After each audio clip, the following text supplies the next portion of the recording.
They say home is where the heart is, but sometimes your own family tries to rip that heart right out. I'm Margaret Ashworth, born in 1946 in Melbourne. Back in 2019, when I was 73, my daughter Charlotte told me I was no longer mistress of my own home. I felt crushed, but then something happened that changed everything. Today, at 78 and sitting in my beautiful conservatory, I'm finally sharing this because every woman deserves to know her worth. If you're listening, drop your location below, and please subscribe for more stories of standing strong.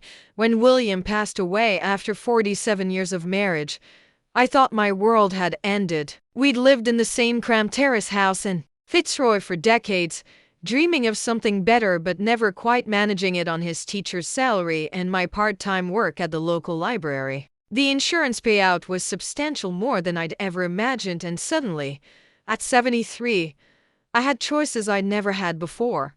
That's when I found Rosewood Manor. Not a mansion, mind you, but a beautiful Victorian home in Hawthorne with bay windows, original floorboards, and a garden that took my breath away. The real estate agent, a kind woman named Susan, showed me through room after room of possibility. "It's perfect for entertaining," she said, and I could picture William's ghost nodding approvingly. The asking price was steep, but I had the money. And for the first time in my life, I was going to buy something just because I wanted it.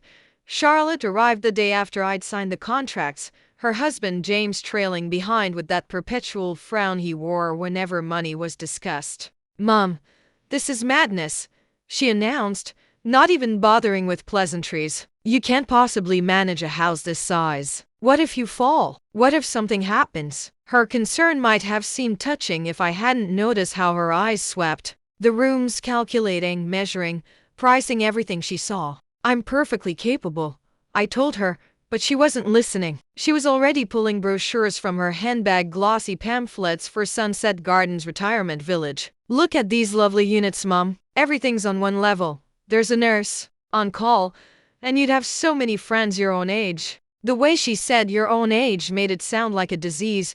James chimed in with his usual bluntness. "Margaret, be practical. This house is an investment sitting here doing nothing. You could sell it, move somewhere appropriate, and have money left over for your care.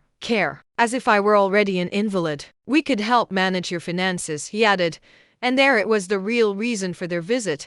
Over the following weeks, they became relentless. Charlotte would arrive unannounced, armed with new brochures and fresh arguments. "The stairs are dangerous, Mum. The garden's too much work. You're isolated here." She'd walk through my beautiful home like she was already measuring it for furniture removal. James would hover nearby, making comments about property values and market conditions as if my happiness was just another commodity to be traded. I started noticing things. How Charlotte's voice changed when she talked about our inheritance.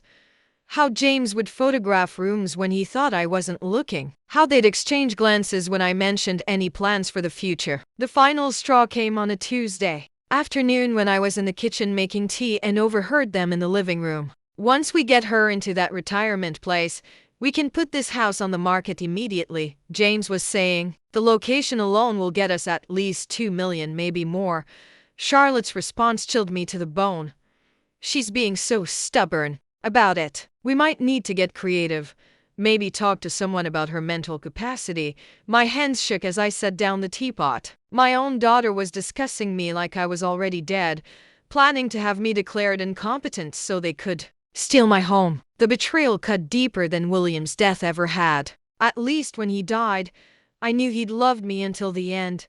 That evening, I called my dear friend Eleanor, William's sister, who'd always been more family to me than Charlotte ever was. "They want to put me away, Ellie," I whispered into the phone, afraid somehow that Charlotte might be listening. Eleanor's response was swift and fierce. "Over my dead body. You fought too hard for that house to let them take it from you now." The next morning, I made an appointment with Henry Morrison, William's old friend who'd become a successful solicitor. His office in Collins Street felt like a sanctuary as I poured out the whole sordid story. Henry listened without interruption, his weathered face growing grimmer with each detail. "Margaret," he said finally, "you need to protect yourself legally, and you need to do it now.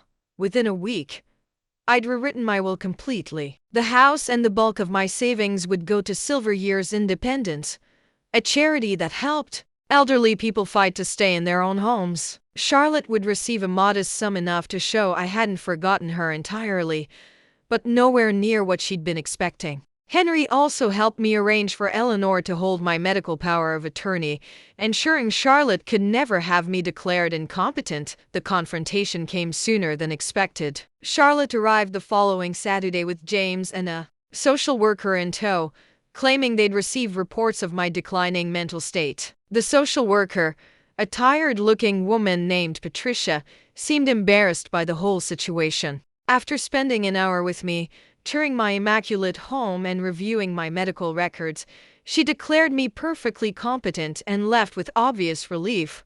Charlotte's mask finally slipped completely. "You selfish old woman," she screamed. "We're your family. We deserve that house more than some random charity." James stood behind her, his face red with rage and greed. "You're making a huge mistake, Margaret. When you're lying in some hospital bed with no one to visit you, remember this moment." Their threats hung in the air like poison. But something had shifted inside me. I looked at Charlotte, this woman I'd raised, loved, sacrificed for, and saw a stranger consumed by greed. "Get out," I said quietly. The words felt foreign on my tongue, but they carried decades of suppressed strength. "Get out of my house and don't come back until you can treat me with the respect I deserve." Charlotte's face contorted with fury. "This isn't over, Mother. We'll contest the will. We'll prove you're not competent. You can't just throw away our inheritance." James grabbed her arm, probably sensing they'd pushed too far, but the damage was done. As I watched them storm out, slamming my beautiful front door behind them, I felt something I hadn't experienced in years: complete control over my own life. The harassment escalated quickly. Phone calls at all hours, Charlotte's voice shrill with accusations and threats. Letters from their solicitor demanding I undergo psychiatric evaluation. They even tried turning my neighbors against me, spreading rumors that I was becoming senile and dangerous. Mrs. Henderson from next door actually asked if I needed help managing my confusion, clearly having been fed lies about my mental state. But I wasn't the helpless widow they thought I was. Henry had prepared me well. I documented every phone call, saved every threatening message, photographed every piece of correspondence. When they called Adult Protective Services claiming I was neglecting myself, I was ready. The caseworker who arrived found a woman who was not only competent but thriving in my house, spotless, my finances in perfect order, and my medical care up to date. Eleanor became my rock during those dark weeks. She'd arrive each morning with fresh scones and fierce determination, helping me navigate the legal maze Charlotte and James had created. "They underestimated you, love," she'd say, watching me methodically file another piece of evidence. "They thought grief had made you weak, but it's made you stronger." The breaking point came when Charlotte tried to have me evicted from my own home. She'd somehow convinced a junior solicitor that I was squatting on property that rightfully belonged to her. The papers arrived on a Thursday morning, and for a moment, I felt that old fear creeping back. But then I remembered William's voice. "Maggie, you're tougher than you know." Henry's response was swift and devastating. Not only did he demolish their fraudulent claim, but he filed harassment charges against both Charlotte and James. "They've crossed a line," he told me grimly. "This isn't a family concern anymore. It's criminal behavior." The court hearing was surreal. Sitting in that sterile room, watching my own daughter lie under oath about my mental capacity, I felt a strange sense of closure. This wasn't the little girl I'd rocked to sleep or the teenager I'd supported through university. This was a woman so consumed by greed that she'd destroy her own mother to get what she wanted. The judge, a stern woman named Justice Patricia Walsh, saw through their charade immediately. "Mrs. Ashworth," she said, addressing me directly, "you appear to be a competent adult making informed decisions about your own property. These proceedings are dismissed, and I'm issuing a restraining order against the plaintiffs." Charlotte's face went white. James actually had the audacity to shout, "This is ridiculous. She's our family." But Justice Walsh wasn't finished. "Family doesn't try to steal from family," she replied coldly. "You're both banned from contacting Mrs. Ashworth or approaching her property for 12 months. Walking out of that courthouse, I felt reborn." Eleanor linked her arm through mine, grinning. "Like we'd just won the lottery." "How does it feel to be free, love?" she asked. "Free?" Yes. That was exactly what I felt. The months that followed were a revelation. Without Charlotte's constant pressure and manipulation, I discovered who I really was. I joined a watercolor class at the local community center and found I had a talent I'd never explored. My painting of the garden at Rosewood Manor now hangs in my living room as a daily reminder of what I'd fought to keep. I made new friends too. Sarah, a widow my age who'd also faced family pressure to sell her home. David, a retired professor who taught me to play chess. Maria, whose children lived overseas and who understood the loneliness that sometimes crept in during quiet evenings. We formed our own little family, bound not by blood but by mutual respect and genuine affection.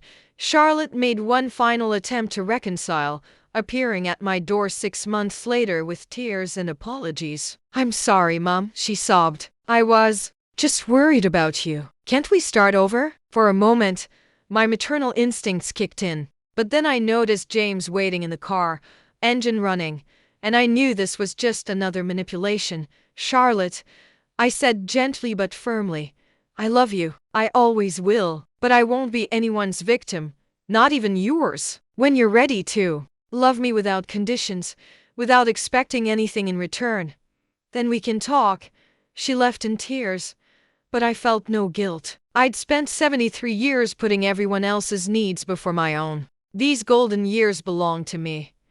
Now at 78, I wake up each morning in my beautiful home, surrounded by things I chose, people I trust, and a future I'm writing for myself. The charity that will inherit my house sends me updates about the families are helping elderly people fighting to stay independent, just like I did. My legacy won't be measured in dollars passed down to ungrateful children, but in the lives I'll help preserve. Sometimes I think about Charlotte, wondering if she's learned anything from our battle. But mostly, I focus forward. Tomorrow I'm starting Italian lessons. Next month, Eleanor and I are taking a cruise to New Zealand. My life isn't ending. It's just beginning, on my own terms, in my own time, in my own beautiful home. If you're facing family pressure to give up your independence, remember this: you have the right to live your life your way. Like this video if my story resonated with you, subscribe for more tales of standing strong, and share this with anyone who needs to hear that it's never too late to fight for yourself. Drop a comment below about your own experiences. We're stronger when we support each other. Moral lesson: the greatest inheritance we can leave isn't money. It's the courage to live authentically, teaching others that self-respect knows no age limit.